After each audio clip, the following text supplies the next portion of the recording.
लहरों से डरकर नौका कभी पार नहीं होती, कोशिश करने वालों की कभी हार नहीं होती। विकास ने सोच लिया था कि अब वह खुद की जनरेशन को और अपने आने वाली जनरेशन को उस गरीबी में जीने नहीं देगा जिस गरीबी में आज तक वह सब जी रहे हैं, बल्कि वह बदलाव लाएगा। कोशिश करने से कुछ भी संभव हो सकता है, क्योंकि इसके पहले कोशिश ही नहीं की गई, इसलिए आज तक यही सब कुछ चल रहा है। विकास के पिताजी दूसरों के खेतों में मजदूरी करते थे, किसी तरह से घर का गुजारा होता था। थोड़ी सी जमीन थी जिस पर एक टूटा फूटा सा घर बना हुआ था, जिसमें विकास, उसके माता पिता और दो बहनें रहते थे। विकास के पिताजी 5 भाई थे और सबकी पारिवारिक दशा ऐसी ही थी। काफी गरीबी में उनके दिन जा रहे थे।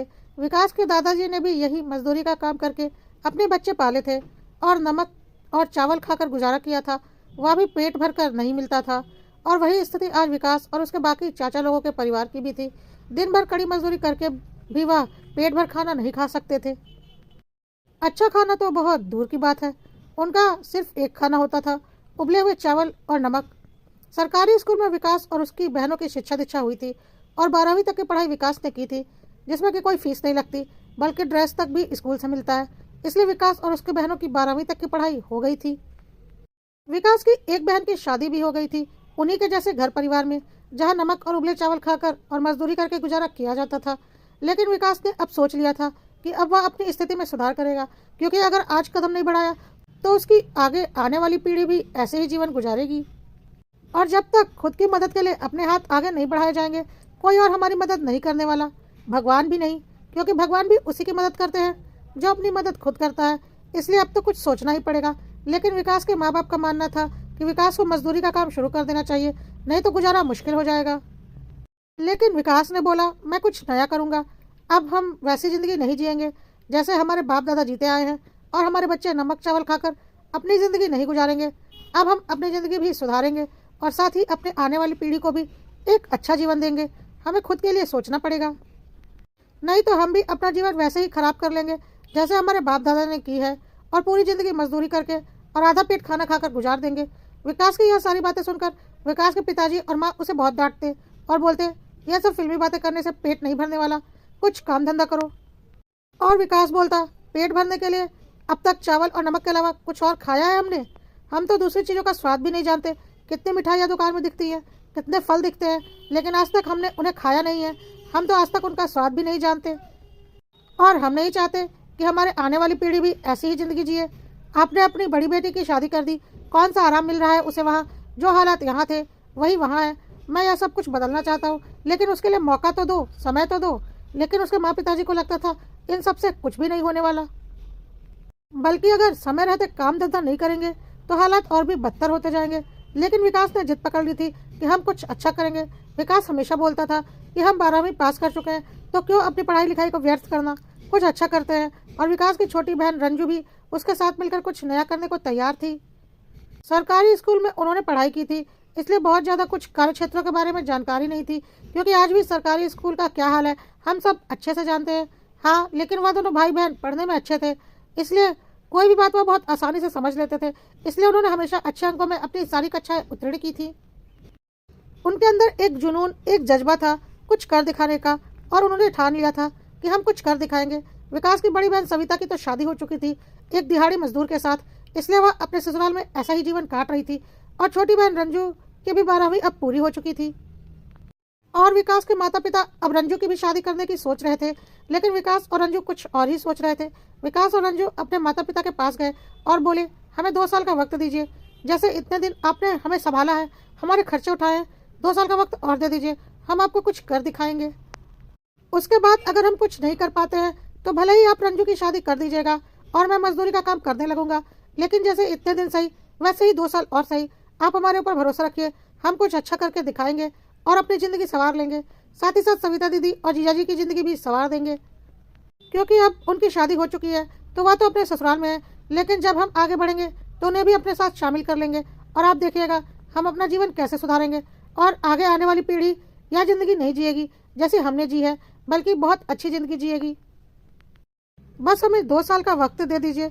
विकास के माँ पापा को लगा कि चलो जैसे इतने दिन सही, 2 साल और सही।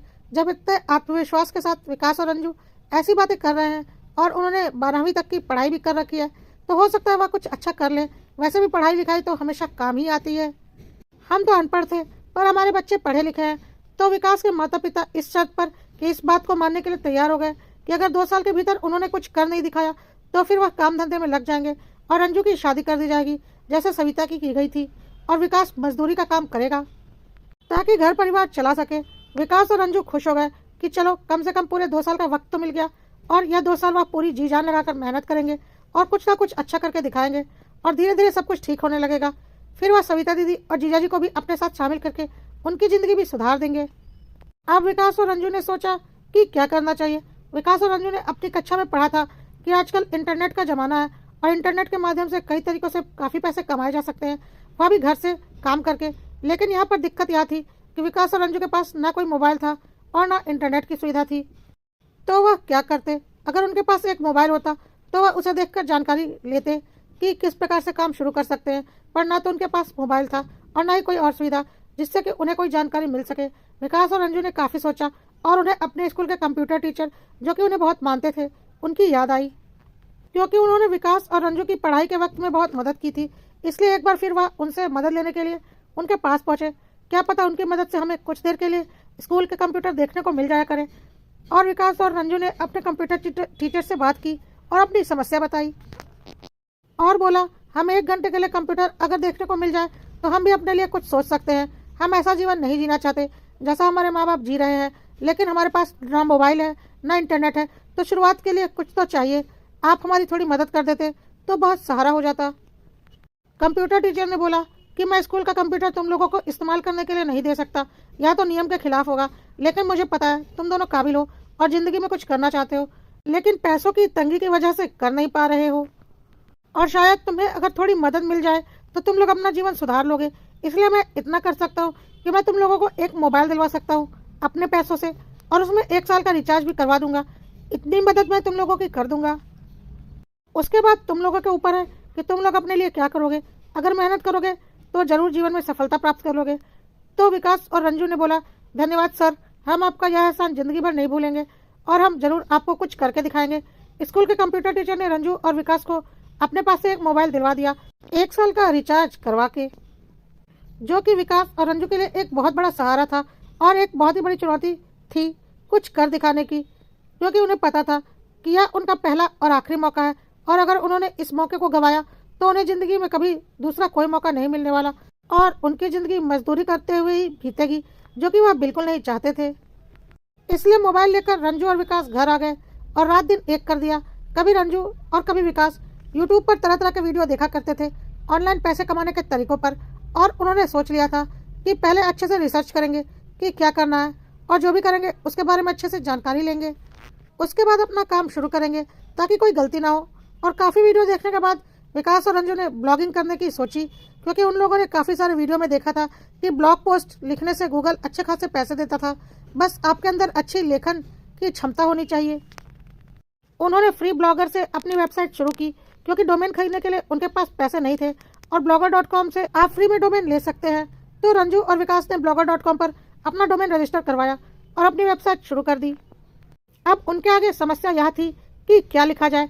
इसके लिए उन्होंने काफ़ी सोच विचार कर निर्णय लिया और उसमें अपनी पढ़ाई लिखाई से संबंधित पोस्ट लिखनी शुरू की, जैसे कि एग्जाम में किस कक्षा में किस तरह के प्रश्न पूछे जाते हैं, इन प्रश्नों के उत्तर क्या होते हैं, हर विषय से संबंधित प्रश्न उत्तर, कठिन प्रश्नों के उत्तर, गणित के कठिन प्रश्नों के उत्तर, परीक्षा में ज़्यादा पूछे जाने वाले प्रश्न इत्यादि से संबंधित लेख लिखने शुरू किए, जो कि पढ़ने वाले बच्चे अक्सर गूगल पर सर्च किया करते हैं, क्योंकि उन्होंने ऐसा टॉपिक लिया था जो कि बहुत ज़्यादा सर्च किया जाता था और हर वक्त सर्चिंग में ही रहता था, क्योंकि पढ़ाई और परीक्षा तो हर वक्त किसी न किसी की चलती ही रहती है, और 1 से लेकर 12वीं तक की पढ़ाई तो लगभग हर बच्चा करता ही है। तो उन्होंने अपने टॉपिक 1 से लेकर 12वीं तक की कक्षा और उसकी परीक्षा और पढ़ाई से संबंधित ही रखा, और उन्होंने सारे विषयों को अपने ब्लॉग में सम्मिलित रखा था और हर विषय के बारे में पूर्ण जानकारी के साथ लिखते थे और लोगों की सारी समस्याओं को दूर करने की कोशिश करते थे, जिसकी वजह से उनकी वेबसाइट सर्च में जानी शुरू हो चुकी थी, क्योंकि उन्होंने काफ़ी सोच समझकर ऐसे टॉपिक का चुनाव किया था अपने ब्लॉग पोस्ट के लिए, क्योंकि यह एक हर वक्त चलने वाला विषय था। इसलिए उनकी ब्लॉग पोस्ट में 3-4 महीनों में अच्छी ट्रैफिक आने लगी और 3-4 महीनों में ही उनका वेबसाइट मोनेटाइज हो चुका था, और क्योंकि उनकी वेबसाइट पर बहुत अच्छी ट्रैफिक आई थी इसलिए उनके अच्छे पैसे भी बन रहे थे। चौथे महीने में करीब $200 की आमदनी रंजू की साइट पर और $250 की आमदनी विकास की साइट पर हो चुकी थी। इसके बाद उन्होंने एक दो वेबसाइट और बना ली और इस बार उन्होंने पेड वेबसाइट ली, क्योंकि इस बार उनके पास पैसे थे और पेड वेबसाइट की रीच और ट्रैफिक फ्री वेबसाइट से ज़्यादा होती है, यह बात वह जानते थे।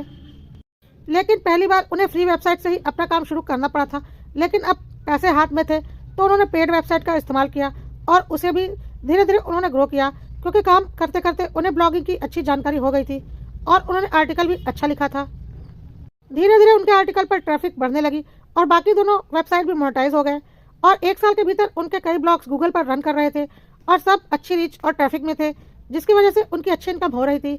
अभी तक उन्होंने अपने माँ पापा को कुछ भी नहीं बताया था कि उन्हें कितनी आमदनी हो रही है। तो उन्हें लगा कि अब वह काफ़ी अच्छा कर रहे हैं, तब उन्होंने जाकर अपने मम्मी पापा को सब कुछ बताया और बोला अभी उनकी महीने की आमदनी 50,000 से 1 लाख के बीच आती है, जिसे सुनकर उसके मम्मी पापा को यकीन नहीं हुआ कि ऐसा हो सकता है, पर ऐसा हो रहा था। उन्होंने अपने मोबाइल से उन्हें सब कुछ दिखाया और अब उन्होंने एक कंप्यूटर भी खरीद लिया था।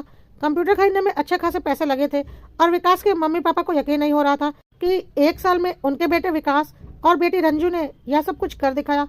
विकास और रंजू अपने कंप्यूटर टीचर से मिलने गए और उनके पैर छूकर आशीर्वाद लिए कि अगर उन्होंने समय पर उनका सहयोग नहीं किया होता और उन्हें एक मोबाइल नहीं दिलाया होता तो आज वह जो कुछ भी कर रहे हैं वह नहीं कर पाते, इसलिए वह जिंदगी भर उनके एहसानमंद रहेंगे। कंप्यूटर टीचर ने बोला यह तुम लोग की मेहनत और काबिलियत है, मुझे तो पता था तुम दोनों कुछ अच्छा कर सकते हो, मैंने तो बस तुम लोगों को एक छोटा सा सहयोग अपनी तरफ से दे दिया था। काबिलियत तुम्हारे अंदर थी, इसलिए तुमने अपने मौके का इस्तेमाल किया और आज इस मुकाम पर हो। मेरा आशीर्वाद है तुम लोग ऐसे ही मेहनत करते रहो और जीवन में आगे बढ़ते रहो। विकास और रंजू बहुत खुश थे। उन्होंने अपनी सविता दीदी और जीजाजी को भी बुलाया और उन्हें अपने काम के बारे में समझाया। उन लोगों ने भी 12वीं तक की पढ़ाई की हुई थी। शुरू में तो उन्हें कुछ समझ में नहीं आया, पर धीरे धीरे विकास और रंजू ने उन्हें अच्छे से समझाना शुरू किया और साथ में रहते रहते उन्हें भी यह काम अच्छे से समझ में आने लगा और उन्होंने भी विकास और रंजू की मदद से अपनी एक वेबसाइट बनाई और अपने हिसाब से उसमें कुछ आर्टिकल्स लिखने शुरू किए, जो कि कुछ समय बाद अच्छे रन करने लगे और उनकी भी आमदनी शुरू हो गई थी। किसी को यकीन नहीं हो रहा था कि घर बैठकर भी कंप्यूटर और मोबाइल से काम करके अच्छे खासे पैसे कमाए जा सकते हैं, बस कड़ी मेहनत और लगन की ज़रूरत होती है। आज विकास के माँ बाप बहुत खुश थे। विकास ने बोला मम्मी पापा, मैं नहीं चाहता कि जैसे ज़िंदगी आप लोगों ने आज तक गुजारी है और जैसा बचपन हमने गुजारा है, हमारे आगे की पीढ़ी भी वैसे ही दिन गुजारे और वैसे ही नमक चावल खाकर अपनी ज़िंदगी काटे। हमारे आगे की पीढ़ी अच्छा खाना खाएगी, अच्छे कपड़े पहनेगी, इसलिए मैंने इतना बड़ा फैसला किया था और आज मैं उसमें सफल भी हो चुका हूँ। आज मैं और आपकी बेटी रंजू अच्छा खासा कमाते हैं, सविता दीदी और जीजाजी भी अच्छा खासा कमाने लगे हैं और अपना जीवन अच्छा गुजार रहे हैं। अब मेरा और रंजू का परिवार भी आगे अच्छा जीवन गुजारेगा और आप लोगों को भी अब मजदूरी करने की कोई ज़रूरत नहीं, बल्कि आप लोग घर में आराम करेंगे और हम ऐसे ही मेहनत करके अपने काम को और भी आगे बढ़ाएंगे। आज विकास के माँ बाप बहुत खुश थे कि उनके बेटे और बेटी ने आज उन्हें उस मुकाम पर पहुँचा दिया था जिसके बारे में उन्होंने सपने में भी नहीं सोचा था। उन्होंने अपनी पढ़ाई को ज़ाया नहीं जाने दिया, बल्कि उसका इस्तेमाल किया पूरी लगन और मेहनत से अपने काम के लिए और उन्होंने वह कर दिखाया जिसका फल उन्हें आज मिल रहा है। अच्छी खासी आमदनी हो रही है उन लोगों की। धीरे धीरे घर की स्थिति सुधरने लगी। 2 साल होते होते उन लोगों ने अपना एक अच्छा पक्का मकान बना लिया था और धीरे धीरे उनकी आमदनी के जरिए और भी बढ़ गए थे, क्योंकि उन्होंने और भी कई तरह के ऑनलाइन काम शुरू कर दिए थे। साथ ही साथ अपने ब्लॉग के माध्यम से वह अच्छा खासा एफिलिएट मार्केटिंग भी करते थे, जिससे उन्हें अच्छी खासी आमदनी हो जाती थी। कुछ दिनों के बाद रंजू की एक बहुत अच्छे घर में शादी कर दी गई। विकास की भी शादी एक अच्छे घर की लड़की से हो गई। विकास ने धीरे धीरे अपने चचेरे भाइयों को भी प्रेरित किया कुछ अच्छा करने के लिए, ताकि उनका जीवन भी सुधार सके और वह लोग भी मजदूरी का काम छोड़कर कुछ अच्छा कर सके। क्योंकि विकास ने अपनी जिंदगी में काफ़ी कुछ हासिल कर लिया था, इसलिए उनके भाइयों को भी लगा कि यह संभव है और उन लोगों ने भी अपना जीवन सुधारने के लिए प्रयास शुरू कर दिए। विकास की जिंदगी को देखकर तो यही लगता है कि डर के आगे जीत है। अगर आप मुश्किलों से डरकर पहले ही हार मान जाएंगे तो आपकी मदद कोई नहीं कर सकता, लेकिन अगर मुश्किलों का डटकर मुकाबला करेंगे तो आप जीवन में बहुत तरक्की करेंगे, जिसे विकास और रंजू ने साबित कर दिया था। और उन्होंने अपनी इस जिद को पूरा करके दिखाया था कि उनके आगे आने वाली पीढ़ी नमक और चावल खाकर अपना जिंदगी नहीं गुजारेगी।